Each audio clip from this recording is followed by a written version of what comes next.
नमस्कार। Chanakya IAS academy के daily current affair session में आपका स्वागत है। आज है 6 सितंबर और 6 सितंबर से जितने भी महत्वपूर्ण प्रश्न बनते हैं हम उन पर चर्चा करेंगे। हमारा आज का पहला प्रश्न है, 43वां आसियान शिखर सम्मेलन कहाँ आयोजित किया जा रहा है? नई दिल्ली, जकार्ता, काठमांडू या फिर ढाका? तो अभी हाल ही में जकार्ता में 43वें आसियान शिखर सम्मेलन का आयोजन किया जा रहा है। जकार्ता में दक्षिण पूर्व एशियाई देशों के संगठन आसियान का 43वां शिखर सम्मेलन 5 से 7 सितंबर तक आयोजित किया जा रहा है, जिसका उद्देश्य आसियान एकीकरण को मजबूत करने और डिजिटल एवं हरित अर्थव्यवस्था जैसे प्रमुख क्षेत्रों में सहयोग बढ़ाने पर चर्चा करना है। आसियान की स्थापना आधिकारिक तौर पर 8 अगस्त 1967 को 5 देशों इंडोनेशिया, मलेशिया, फिलीपींस, सिंगापुर और थाईलैंड के विदेश मंत्रियों द्वारा आसियान घोषणा पर हस्ताक्षर के माध्यम से की गई थी। हमारा आज का अगला प्रश्न देखेंगे, हाल ही में किस देश ने ग्रेन रोबोटिक्स द्वारा विश्व के पहले एआई संचालित एंटी ड्रोन सिस्टम इंद्रजाल का अनावरण किया है? भारत, अमेरिका, जापान या फिर रूस? तो अभी हाल ही में भारत ने इंद्रजाल का अनावरण किया है।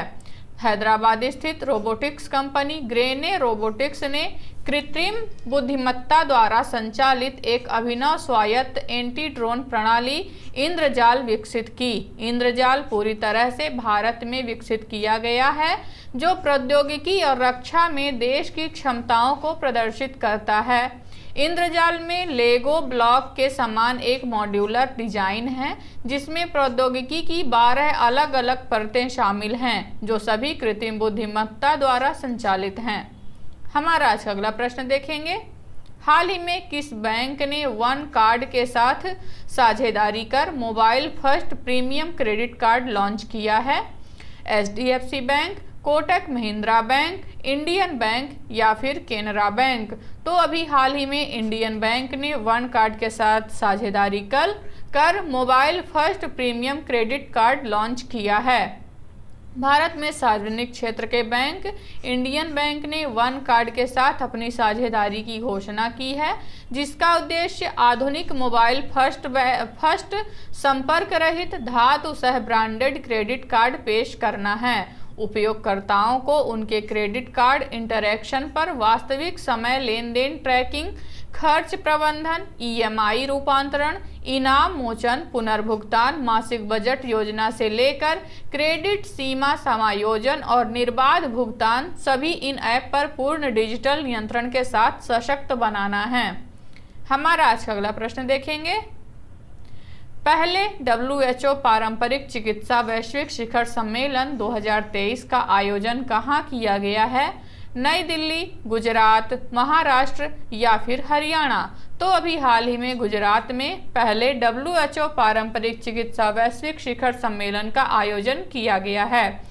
विश्व स्वास्थ्य संगठन ने गुजरात में गुजरात घोषणा पत्र के रूप में पहले WHO पारंपरिक चिकित्सा वैश्विक शिखर सम्मेलन 2023 का परिणाम दस्तावेज जारी किया। गुजरात घोषणा पत्र स्वास्थ्य और कल्याण के लिए पारंपरिक चिकित्सा के प्रति वैश्विक प्रतिबद्धता की पुष्टि करता है। घोषणा TCIM से संबंधित डिजिटल संसाधनों के लिए डिजिटल स्वास्थ्य प्रौद्योगिकियों, विशेष रूप से कृत्रिम बुद्धिमत्ता का लाभ उठाने पर जोर देती है। हमारा आज का अगला प्रश्न देखेंगे, हाल ही में किसने 2023 टाटा स्टील शतरंज इंडिया महिला रैपिड टूर्नामेंट में जीत हासिल की है? दिव्या देशमुख, वंतिका अग्रवाल, सविता श्री या फिर इनमें से कोई नहीं? तो अभी हाल ही में दिव्या देशमुख ने टाटा स्टील शतरंज इंडिया महिला रैपिड टूर्नामेंट में जीत हासिल की है। भारत के महाराष्ट्र के नागपुर की 17 वर्षीय शतरंज महिला ग्रैंड मास्टर दिव्या देशमुख ने टाटा स्टील शतरंज इंडिया टूर्नामेंट के महिला रैपिड वर्ग में जीत हासिल की। दिव्या कोलकाता के नेशनल लाइब्रेरी में आयोजित टूर्नामेंट के सभी 3 राउंड जीते। वह अपने प्रतिस्पर्धियों से बेहतर प्रदर्शन करते हुए 7 अंकों के उल्लेखनीय स्कोर के साथ प्रथम स्थान पर रही हैं। टाटा स्टील शतरंज इंडिया टूर्नामेंट के अंतिम दौर में दिव्या देशमुख ने दूसरी वरीयता प्राप्त कोनेरू हम्पी के खिलाफ उल्लेखनीय जीत हासिल की है। हमारा आज का अगला प्रश्न देखेंगे। हाल ही में केंद्रीय शिक्षा मंत्री धर्मेंद्र प्रधान ने नई दिल्ली में किस कंपनी के साथ साझेदारी की है? मेटा, गूगल, ट्विटर या फिर इनमें से कोई नहीं। तो अभी हाल ही में केंद्रीय शिक्षा मंत्री धर्मेंद्र प्रधान ने मेटा के साथ साझेदारी किया है। केंद्रीय शिक्षा मंत्री धर्मेंद्र प्रधान ने नई दिल्ली में मेटा के साथ अपने मंत्रालय की 3 साल की साझेदारी की है, जिसका उद्देश्य छात्रों, शिक्षकों और उद्यमियों को डिजिटल और मार्केटिंग कौशल प्रदान करना है, प्रतिभा पूल की क्षमता का निर्माण करना और छात्रों, युवाओं को भविष्य की प्रौद्योगिकियों से सहजता से जोड़ना है।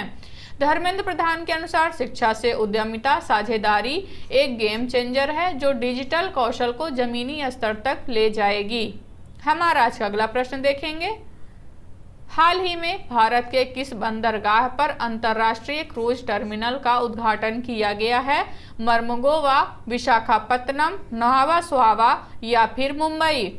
तो अभी हाल ही में विशाखापट्टनम बंदरगाह पर अंतर्राष्ट्रीय क्रूज टर्मिनल का उद्घाटन किया गया है। विशाखापट्टनम बंदरगाह पर अंतर्राष्ट्रीय क्रूज टर्मिनल भारत के पूर्वी तट पर घरेलू और अंतर्राष्ट्रीय क्रूज पर्यटन दोनों के लिए एक महत्वपूर्ण प्रवेश द्वार बनने के लिए तैयार है।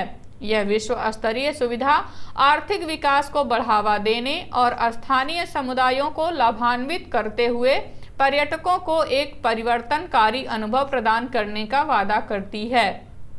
हमारा आज का अगला प्रश्न देखेंगे।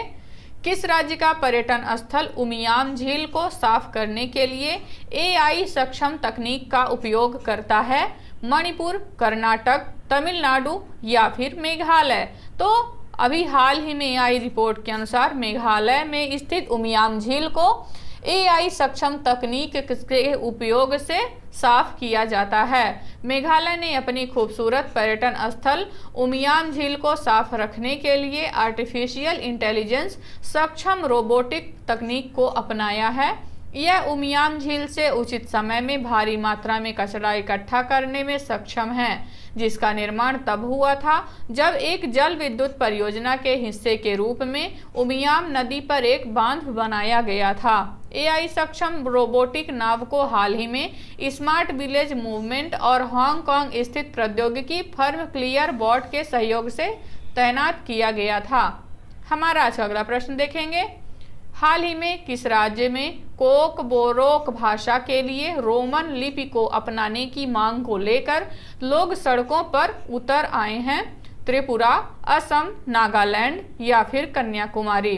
तो अभी हाल ही में त्रिपुरा में कोकबोरोक भाषा के लिए आंदोलन जारी है। त्रिपुरा में 56 संगठनों का एक गठबंधन जो रोमन स्क्रिप्ट फॉर कोकबोरोक चोवा के बैनर तले कोकबोरोक भाषा के लिए रोमन लिपि को अपनाने की मांग को लेकर सड़कों पर उतर आया है। कोकबोरोक राज्य की लगभग 1/3 आबादी द्वारा बोली जाने वाली भाषा है।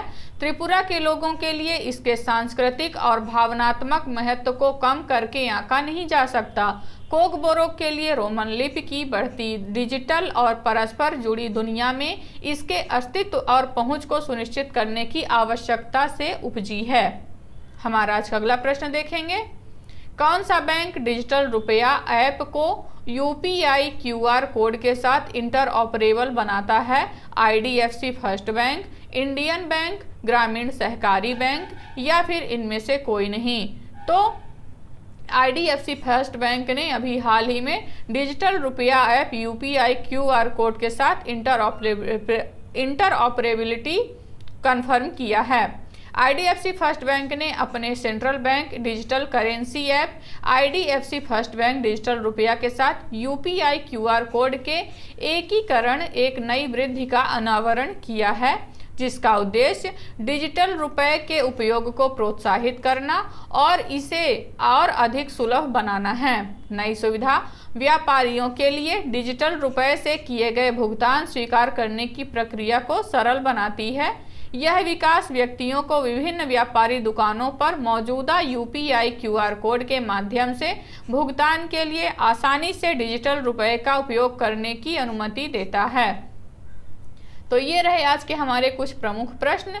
आशा करते हैं चाणक्य आईएएस एकेडमी द्वारा चलाया जा रहा करंट अफेयर सेशन आपको पसंद आ रहा होगा।